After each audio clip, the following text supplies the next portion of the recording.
साथीहरू आज चाहिँ हामी फेसबुकको कन्टेन्ट मोनिटाइजेसनको बारेमा केही कुराहरू बुझौँ है। फेसबुक कन्टेन्ट मोनिटाइजेसन भनेको चाहिँ के हो, तपाईँहरूले चाहिँ फेसबुकमा पोस्ट हाल्नुभयो अथवा रिल हाल्नुभयो अथवा तपाईँहरूले फोटोहरू पोस्ट गर्नुभएको छ, स्टोरीहरू चाहिँ यसबाट चाहिँ तपाईँहरूले फेसबुकबाट पेमेन्ट पैसा कमाउन सक्नुहुन्छ डलरमा है। र तपाईँ एकाउन्ट त्यसमा सेटअप गरेपछि तपाईँको एकाउन्टमा डलर आउँछ। सबैजनाले पक्कै पनि ट्राई गर्नुभयो होला, धेरै कुराहरू चाहिँ बुझिसक्नु भएको होला।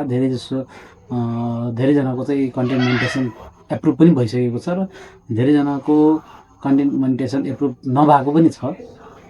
यसको बारेमा चाहिँ हामीले कसरी कन्टेन्ट मोनिटाइजेसन एप्रुभ गराउन सकिन्छ भन्ने कुराहरूको बारेमा बुझौँ है। मैले पनि यो लगभग 5-6वटा चाहिँ फेसबुक एकाउन्ट चाहिँ मैले फेसबुक कन्टेन्ट मोनिटाइजेसन एप्रुभ गराएको छु र यो ट्रिकहरू चाहिँ तपाईँहरूलाई सायद युजफुल हुनसक्छ। प्लिज फलो गरिदिनु होला, भिडियोलाई लाइक गरिदिनु होला, कमेन्ट गरिदिनु होला। केही कुराहरू छुट्यो भने सुरुमा चाहिँ तपाईँहरूलाई इलिगल कन्ट्री चाहिँ त्यो नेपाल परेकै छ, त्यो पनि एप्रुभ नै भयो होला। त्यसपछि चाहिँ तपाईँ 18+ पनि हुनुहुन्छ, त्यो पनि ठिकै छ। र त्यसपछि तपाईँको सबभन्दा अलिक च्यालेन्जिङ चाहिँ के हुन्छ भने 150,000 है, 150,000 भ्यू चाहिँ पुगेको हुनुपर्छ। त्यसपछि तपाईँको फलोवर है 10K फलोवर चाहिँ पुगेको हुनुपर्छ। अलिक च्यालेन्जिङ नै हुन्छ। साथीहरूले चाहिँ पोस्ट चाहिँ गरिराख्नु हुन्छ, त्यसको लागि फलो पनि गर्नुहुन्छ, फलो ब्याक पनि भइराखेको हुन्छ। त्यो पनि एउटा बेस्ट आइडिया पनि हो। र मैले एउटा ट्रिक चाहिँ मैले के गरेँ भने है, फेसबुक एकाउन्टहरू चाहिँ मैले चाहिँ मोनिटाइजेसन गरेको छु, 5-6वटा चाहिँ गरेको छु।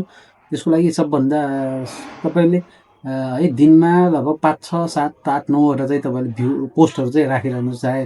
चाहे त्यो गुड मर्निङको होस् अथवा गुड इभिनिङको होस् अथवा गुड आफ्टरनुनको होस्, फोटो खिच्नुहोस्, राम्रो फोटोहरू चाहिँ राख्नुहोस्। त्यसपछि त्यसलाई सेयर गर्नुहोस्, स्टोरेज गर्नुहोस् है।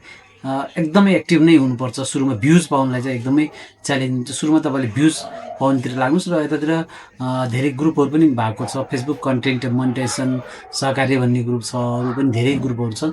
त्यसबाट चाहिँ फलो गरिराख्नुहोस्, फलो ब्याक चाहिँ आउँछ है। अब फलोइङ गर्दाखेरि केही पनि फरक पर्दैन है। फलोइङ गर्नुहोस्, केही पनि त्यस्तो फलोइङ फलो गर्दाखेरि चाहिँ आफू कम भइन्छ, आफू तल्लो स्तरको भइन्छ भन्ने चाहिँ त्यस्तो नसोच्नुहोस्। तपाईँले फलो चाहिँ गरिराख्नुहोस् है। त्यसपछि अब के हुन्छ भने तपाईँले पोस्टहरू चाहिँ एकदमै एक्टिभली तपाईँ पोस्ट राखिरहनुहोस् है। सकेसम्म भिडियो बनाउनु भएको छ भने भिडियो पनि राखिरहनुहोस्। गुड मर्निङको फोटो राख्नुहोस्। तपाईँले न्युजहरूका अरूबाट भएका त्यसलाई डाउनलोड गरेर पनि तपाईँले अपलोड गर्दै पनि हुन्छ। त्यसरी गर्दाखेरि के हुन्छ भने तपाईँले भ्युज पाउन है 150 जुन छ 150,000 त्यो भ्युज पाउन एकदमै च्यालेन्जिङ हुन्छ। पोस्ट चाहिँ एकदमै एक्टिभ नै भएर राख्नुपर्छ। अरूको कपी है, तपाईँ तलतिर जानुहुन्छ, पोस्टको कुनै राम्रो पोस्ट आएको छ भने त्यसलाई कपी गरेर ट्याक्क राखिदिनु पनि सक्नुहुन्छ। र क्वेसनहरू सोध्नुहोस्, फेसबुकमा क्वेसनहरू सोधेका टाइपका कुराहरू राख्नुहोस् अथवा प्रतिक्रियाहरू राख्नुहोस्। सुरुमा चाहिँ भ्युज चाहिँ पाउने कोसिस धेरै गर्नुहोस्। त्यसपछि अब तपाईँ फलो पनि तपाईँको बढिरहेको हुन्छ, पक्कै पनि तपाईँ फलो ब्याक भइराखेको हुन्छ। फलोइङ गर्नुभएको छ भने फलो ब्याक भइराखेको हुन्छ, फलो पनि बढिराखेको हुन्छ। तपाईँको 150K है, 150,000 के चाहिँ तपाईँ भ्युज चाहिँ पुगिसक्यो भने तपाईँलाई अब फलो बढाउनु पऱ्यो। फलो बढाउनुलाई चाहिँ के छ भने मैले आफ्नो तर्फबाट तपाईँले मलाई 600 है, 600 तपाईँले मलाई दिनुभयो भने म तपाईँको 5K फलो चाहिँ तपाईँलाई बढाइदिन सक्छु।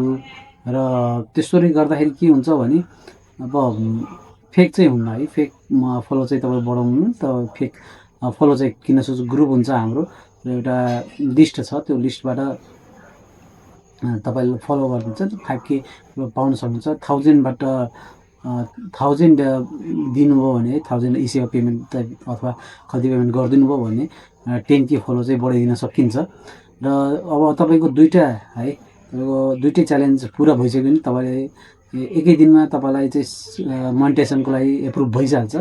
मैले गरेको छु, 5-6वटा चाहिँ एकाउन्ट एप्रुभ गराएको छु। र त्यसरी अब तपाईँको भइसकेपछि तपाईँले सेटअप गरिसकेपछि तपाईँको 1-2 दिनमा चाहिँ पेमेन्ट पनि आउन थाल्छ। त्यसपछि तपाईँले अब रियल फोटो, रियल पोस्टहरू चाहिँ आफ्नो कन्टेन्टहरू चाहिँ मात्र राख्नु होला। त्यसपछि है अब भ्युज पाउनलाई हामी चाहिँ अरूको कन्टेन्ट पनि राखेका थियौँ।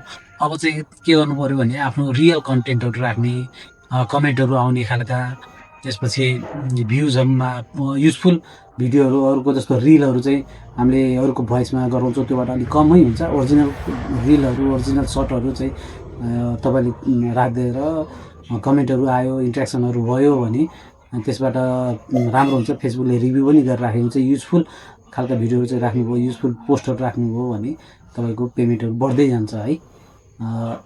र केही कुराहरू छुट्यो भने प्लिज कमेन्ट गरिदिनु होला।